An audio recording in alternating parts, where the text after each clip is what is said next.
액션 애니를 보다 보면 한 번씩 나오는 안타까운 장면이 있죠. 바로 주요 캐릭터의 사망 장면입니다. 저도 정말 작가의 멱살을 잡고 왜 죽였냐고 물어보고 싶을 때가 있었는데요. 오늘 영상에서는 애니 속 다시 부활시키고 싶은 캐릭터 탑 7을 알아보겠습니다. 살리고 싶은 캐릭터 5위는 금강입니다. 금강은 만화 이누야샤의 등장인물로 어린 나이부터 부모를 잃고 무녀로 길러졌으며 거의 혼자서 마을을 지키듯이 했기 때문에 마을 사람들은 금강을 우러러보는 고귀한 분으로 모시고 있었는데요. 무녀 신분만 해도 10대 후반 여성이 감당하기엔 힘든 일이었을 텐데 나중엔 사원의 구슬을 지키는 임무까지 맡으면서 일이 훨씬 많아졌고 거기에 츠바키라는 부녀가 나타나 금강에게 저주를 겁니다. 저주의 내용은 절대 남자를 사랑하지 말고 사랑을 받지도 말아였죠. 그렇게 시간이 흘러 사원의 구슬을 노리는 자들을 퇴치하던 금강의 눈앞에 이누야샤라는 반인간 반요괴의 인물이 등장합니다. 하지만 힘이 다한 금강은 이내 쓰러져 버리고 이누야샤는 구슬을 빼앗을 수 있었지만 금강만 구해주고 사라져버리죠. 이후 이 둘은 친분을 쌓게 되었고 결국 무녀의 신분으로 반요인 이누야샤와 사랑에 빠져버리는데 이미 사랑을 해서는 안 되는 저주가 걸린 금강. 하지만 하나의 해결책이 있었습니다. 바로 이누야샤가 사원의 구슬로 인간이 되는 소원을 빌면 구슬은 소멸되며 금강도 무녀가 아닌 평범한 여자의 삶으로 돌아가는 방법이었죠. 그렇게 인간이 되겠다는 약속을 받은 금강은 다음날 연지까지 바르며 이누야샤를 기다리고 있었는데 그곳엔 이누야샤가 아닌 이누야샤의 모습으로 변한 나락이 있었습니다. 나락은 곧장 금강을 공격했고 자신은 인간이 될 생각이 없으며 연지 따위 바르지 말고 너가 죽인 요괴들의 피나 바르라는 진짜 나락에 떨어져도 시원찮은 발언까지 해버리죠. 다음날 아무것도 모르는 진짜 이누야샤는 금강에게 공격당하고 그렇게 서로 배신당했다고 생각하며 이누야샤는 금강의 손에 봉인되었고 금강은 죽어서도 사원의 구슬을 지키기 위해 구슬과 함께 화장되어 생을 마감하게 됩니다. 둘이 정말 행복한 인생을 살 수 있었는데 나락이란 쓰레기의 등장으로 서로에게 오해가 생겨 연인끼리 칼을 들이미는 안타까운 상황이 돼버렸죠. 서로 사랑할 때의 모습이 굉장히 아련하고 달달해서 금강의 사망이 더 아쉬운 것 같습니다. 또한 죽기 전 마지막 순간까지 이누야샤를 생각하는 모습 때문에 상당히 맴짓당한 독자가 많았고 금강은 아직도 이누야샤 인기투표에서 순위권을 기록하고 있습니다. 4위는 지라이야입니다. 지라이야는 만화 나루토의 등장인물로 나뭇잎 마을의 닌자이자 능력도 굉장히 뛰어나 전설의 3닌자 중 한 명으로 불리고 있습니다. 나루토는 지라이야를 스승으로 모시며 2년 동안 성장했는데 알고 보니 지라이야는 몸매 좋은 미녀에 환장하고 여탕을 몰래 훔쳐보는 등의 행동을 자주 해서 나루토는 그를 스승이라 칭하지 않고 에로 선인이라 부르고 있습니다. 거기에 나루토를 제자로 받아들인 이유도 나루토의 에로 변신술이 마음에 들어서였죠. 이렇게만 보면 약간 허당끼 있어 보이는 닌자 같은데 사실 지라이야는 나루토의 스승이자 아버지나 다름없었던 인물이었습니다. 나루토는 실제로 지라이야에게 엄청 많이 배웠고 그와의 생활은 나루토의 성향과 성장 방향성에도 지대한 영향을 미쳤죠. 또한 지라이야의 제자는 나루토 포함 총 5명이었는데 한 명을 제외한 나머지 4명 모두 카게급 이상의 강자들로 성장했습니다. 거기에 인성교육도 잘했는지 다들 별 문제없는 인간성을 가지고 있죠. 나루토의 스승으로서 팬들의 많은 사랑을 받았던 지라이야인데요. 어느 날 범죄 닌자 조직의 보스 페인의 정보를 얻기 위해 비마을로 잠입한 지라이야는 막상 페인의 정체가 자신의 제자인 나가토란 걸 알게 되고 자신이 가르친 제자가 세상을 망치고 있다는 사실에 절망한 지라이야는 본인이 그 책임을 져야 한다는 생각을 갖고 혼자서 6명의 페인과 맞서게 됩니다. 그렇게 싸움이 시작됐고 지라이야는 6명 중 3명을 죽였지만 페인들은 정체불명의 술법으로 다시 부활하게 됐죠. 결국 패배한 지라이야는 죽어가는 와중에도 페인에 대한 힌트를 후카사쿠의 등에 남기고 마지막 일격을 받은 뒤 바다에 가라앉아 사망합니다. 이때 나루토에게 마음속으로 남기는 유언이 참 감동적이고 나루토와 갑자기 생입을 하게 된지라 더 안타깝게 느껴지는 것 같네요. 이후 카신코지란 캐릭터의 등장으로 독자들은 지라이야가 부활한 게 아니냐며 엄청나게 열광했지만 카신코지는 지라이야의 클론일 뿐 딱히 연관성이 없다는 결론이 나오면서 독자들은 아쉬움을 삼킬 수밖에 없었습니다. 3위는 에이스입니다. 에이스는 만화 원피스의 등장인물로 주인공 루피의 이영제이자 흰수염 해적단 2번대 대장이고 원피스 세계관 최정상의 인물인 해적왕 골드로저의 친아들이죠. 에이스는 아버지에 대한 사람들의 증오를 직접 느끼며 자라왔기 때문에 악귀의 피를 이어받은 내가 태어나도 되는 거였을까? 라고 자문하는 나나를 보냈습니다. 결국 그 답을 찾지 못했지만 자신의 존재의 의의를 찾아내는 게 인생의 목표가 되었고 최고의 명성을 손에 넣은 후 내가 이 세상에 살았다는 증표로 남기겠다고 다짐하죠.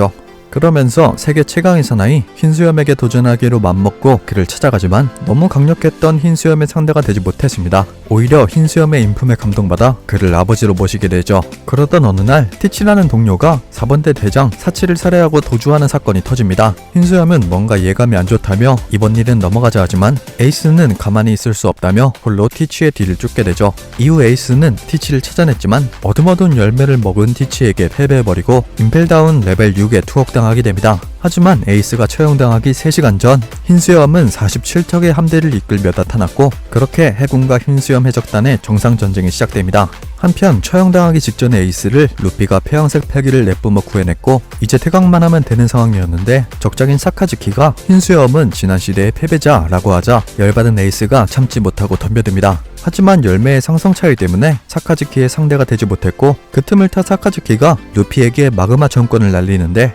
에이스는 루피를 감싸다가 결국 복부를 관통당하고 말죠.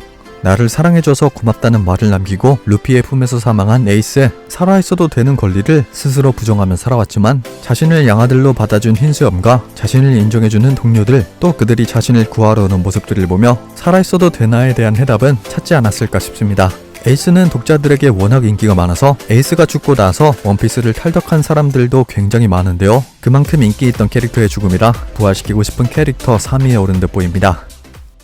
2위는 암살교실에 나오는 살선생입니다. 암살교실이란 만화는 쿠노기가오카 중학교 3학년 2반의 학생들이 2반의 담임 선생님인 살선생을 죽이고 학교를 졸업하기 위해 살선생에게 가르침을 받는 아이러니아 만화인데요. 학교의 졸업식 날이기도 한 내년 3월 13일까지 그를 암살하지 못하면 살선생이 지구를 파괴한다고 합니다. 어쩌다가 이런 상황이 와버렸을까요? 살선생은 2년 전까지만 해도 인간이었습니다. 인간 시절에는 사신이라 불리는 암살자였는데요. 이후 정부로부터 생체 실험 대상자가 되어 체포되고 실험의 부작용으로 온몸에 촉수가 생겨버렸습니다. 또한 정부의 실험 결과 살선생이 자연사한다면 엄청난 폭발이 일어날 거라 예상하고 자연사하기 전 그를 죽일 계획을 세우지만 살선생은 연구소를 때려부수고 탈출해버렸죠. 하지만 탈출하다가 아구리라는 여성을 죽이게 되고 남을 상처 입히는 것밖에 할 수 없는 자신의 힘에 처음으로 절망하고 후회하게 됩니다. 아구리는 그런 살선생을 위로하면서 3월 13일에 오기 전까지 살선생과 똑같이 어둠 속에서 살아가는 쿠누기가오카 중학교 3학년 2반을 맡아달란 유언을 남기고 살선생은 그 유언을 받아들이며 학교를 향하게 됩니다. 이 사실들을 알리 없는 정부는 뜬금없이 중학교 담임을 하겠다는 살선생의 제안을 받아들이는데요. 왜냐면 교사로 일하는 동안 감시할 수 있고 30명이 넘는 학생들이 상시 그를 죽일 기회를 노릴 수 있기 때문이었죠. 이후 살선생은 학생들의 공부 및 성장, 올바른 승패의 의미, 그리고 암살에 가려진 생명의 소중함과 사회에서 살아남는 법 등 여러 가지를 교육시키며 열등감과 차별 대우에 찌든 이반 학생들의 자존심을 상당히 올려주었습니다. 또한 학생 한 명 한 명을 직접 상담해주고 조언을 해주며 학생들에게 많은 사랑과 존경을 받게 되죠. 그렇게 학생들과 교감하며 1년을 보낸 살선생. 하지만 모종의 이유로 학생들이 선생을 죽여야 되는 상황이 오고 말았습니다. 그리고 살선생은 죽음을 담담히 받아들이게 되죠. 절망적이고 미래가 없는 학생들을 위해 살선생은 자신의 모든 것을 쏟아부었고 결국 아구리에 좋은 선생님이 되어달라는 유언을 넘어서 30명이 넘는 학생들의 인생을 책임져준 최고의 선생님이라 할 수 있겠습니다.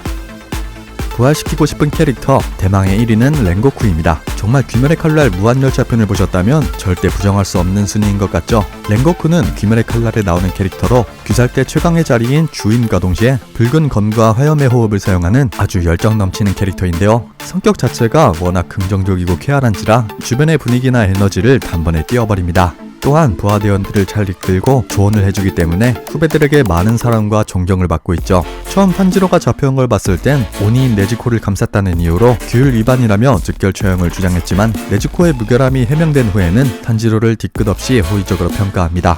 무한열차 극장판에서의 랭고쿠는 12개월을 찾는 임무를 받고 무한열차에 탑승하는데요. 여기서 랭고쿠를 따라오던 탄지로, 제니츠, 이노스케와 만나게 됩니다. 그런데 이 열차는 하연일인 엠무가 융합한 상태였고 랭고쿠는 혼자 열차 5칸분의 사람들을 지키는 동시에 탄지로와 이노스케가 있는 곳으로 단숨에 이동해 엠무의 급소를 찾으라고 명령할 정도로 강했습니다. 랭고쿠의 활약 덕분에 탄지로가 엠무의 목을 베는 데 성공하고 열차 안의 모든 사람들을 무사히 지켜내게 되죠. 하지만 모든 것이 끝난 줄 알았던 순간 상현 3 아카자가 나타나고 부상이었던 탄지로 일행을 뒤로한 채 랭고쿠 혼자 아카자를 상대하는데요. 초반에는 대등하게 싸웠지만 오니인 아카자와 달리 재생 능력이 없는 랭고쿠는 전투가 길어질수록 조금씩 밀리는 모습을 보이게 되죠. 결국 싸움이 길어지며 치명상을 입은 랭고쿠는 마지막엔 초인적인 힘을 발휘하며 아카자를 순수 힘으로 압도하는 모습을 보여주지만 결국 아카자가 자신의 팔을 끊어버리고 도망치는 선택을 함으로써 끝내 아카자의 목을 베는 것은 실패하고 말았습니다. 랭고쿠는 죽기 전 탄지로에게 마음을 불태우라며 앞만 보고 가라는 유언을 남기고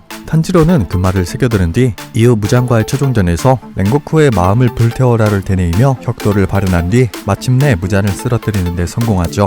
랭고쿠는 200명의 승객을 한 명의 사망자 없이 지켰고 상현 3 아카자를 거의 죽음 직전까지 몰아넣었으며 오니인 네즈코가 승객들을 지키는 것을 보고는 네즈코도 귀살대의 일원으로 인정하는 한편 마지막까지 후배들을 위해 조언을 남기고 죽었습니다. 그야말로 무력, 정신력, 인격 면에서 흠잡을 데가 없었던 인물이라 팬들이 그의 죽음을 더 안타까워하는 것 같죠. 그래도 규면학원에선 환생했으니까 그나마 다시 살아났다고 해야 될까요? 자, 오늘은 애니 속 다시 살리고 싶은 캐릭터 탑5를 알아봤습니다. 이상형 월드컵 사이트의 통계를 참고해서 만들었는데요. 영상에 없는 캐릭터라도 여러분들이 생각하시는 부활시키고 싶은 캐릭터는 누군지 댓글로 남겨주시면 좋을 것 같습니다. 다음엔 더 재밌는 영상으로 찾아올 테니까요. 가시기 전에 구독과 좋아요 한 번씩 부탁드립니다. 재밌게 보셨다면 구독!